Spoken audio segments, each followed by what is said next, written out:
শীতের আরেকটি জনপ্রিয় পিঠা হচ্ছে পুলি পিঠা। আজ আমি পুলি পিঠা তৈরি করব আর সেগুলো তেলে ভাজি করব। তেলে ভাজি করা এই পিঠাটা আমার ছেলে খেতে খুবই পছন্দ করে, তাই ভাবলাম আপনাদের সাথেও শেয়ার করি পিঠাটা। মূল রেসিপিতে চলে আসলাম। প্রথমে আমি চালের গুঁড়াটা সেদ্ধ করে নিব। এজন্য এখানে আমি 3 কাপ জল দিয়ে দিলাম। 3 কাপ জল দেওয়ার পরে আমি এখানে দিয়ে দিলাম স্বাদ মতো একটু লবণ। যখনই জলটা ফুটে উঠেছে তখনই এখানে 3 কাপ দিয়ে দিব চালের গুঁড়া। এখানে অনেকে ময়দা কিংবা আটা ব্যবহার করে, আমি শুধু চালের গুঁড়া দিয়েই তৈরি করব। চালের গুঁড়োটা দিয়ে মিশিয়ে নিতে হবে ভালোভাবে। আর এখন আমি গ্যাসটা বন্ধ করে দিয়েছি। বন্ধ করে ভালোভাবে মিশিয়ে নিয়েছি, বা চুলা থেকে নামিয়ে নিব।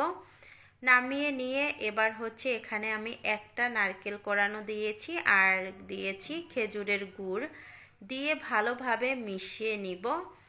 আর একটু জল দিয়েছি, জল দিলে নারকেলটা জাল হবে, জাল হলে খেতে বেশি ভালো লাগে।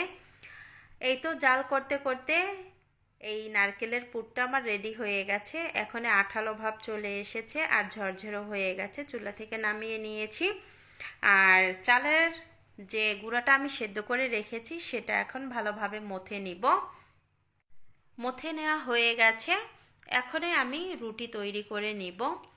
এজন্য ওখান থেকে একটু ডো হাতে নিয়ে গোল করে চ্যাপটা করে নিয়েছি। তারপরে হচ্ছে আটার সাথে মিশিয়ে নিয়েছি। চাইলে আপনারা চালের গুঁড়ার সাথে মিশিয়ে নিয়ে রুটিটা তৈরি করতে পারেন। আমি আটার সাথে মিশিয়ে নিয়ে একটা রুটি তৈরি করে নিয়েছি। আর রুটিটা এরকম না মোটা না পাতলা রেখেছি। এখন একটা স্টিলের গ্লাস দিয়ে ছোট ছোট রুটি কেটে নিব।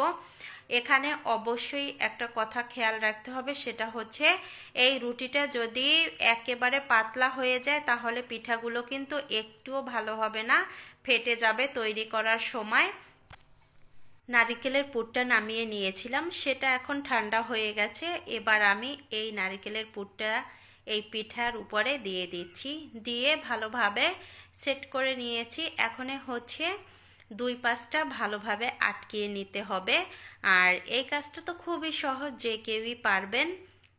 এই তো এখন হচ্ছে আমি ডিজাইন করে নিচ্ছি। আর এই ডিজাইনটা যেভাবে দিচ্ছি এটা কিন্তু বোঝানোর কিছুই নেই, দেখে আপনারা বুঝে নেবেন কিভাবে আমি এই ডিজাইনটা করে নিচ্ছি। এই তো একটা পিঠার ডিজাইন কিন্তু হয়েই গেল। আর এই ডিজাইন দেওয়া খুবই সহজ, আমি কিন্তু কারো কাছ থেকে শিখিনি, শুধু মাকে দেখেছি যে মা যেভাবে তৈরি করেছে ছোটবেলা, সেটা দেখেই আমি এটা শিখে নিয়েছি। আমাকে কেউ হাতে ধরে শিখাইয়া দেয়নি। আমি একটা পিঠা তৈরি করে নিয়েছি, আর একটা পিঠা আপনাদের সাথে শেয়ার করছি। একটা বাম হাত দিয়ে তৈরি করেছি আর এখন একটা ডান হাত দিয়ে তৈরি করে দেখাচ্ছি। 2 হাতের পিঠার ডিজাইনটা কিন্তু সেমই হবে আমার।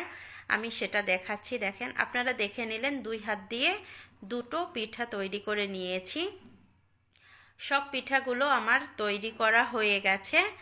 আর এখন হচ্ছে এই যে গরম তেলের মধ্যে এক এক করে পিঠাগুলো ছেড়ে দিচ্ছি। আপনারা যদি ভাপে তৈরি করেন তাহলে সেমভাবেই তৈরি করে শুধু জলের উপরে একটা কিছু দিয়ে ভাপ দিয়ে নেবেন। এই তো পিঠাগুলো দিয়ে এপাশ ওপাশ করে আমি গোল্ডেন কালার করে নিয়েছি। পিঠাগুলো ভাজি হয়ে গেছে, এখন নামিয়ে নিব। আর এই পিঠাগুলো গরম গরম থাকা অবস্থায় খেতে অনেক মজার হয় আর অনেক মচমচে হবে। নামিয়ে নেওয়া হয়ে গেছে। সেমভাবে আপনারাও বাসায় ট্রাই করতে পারেন।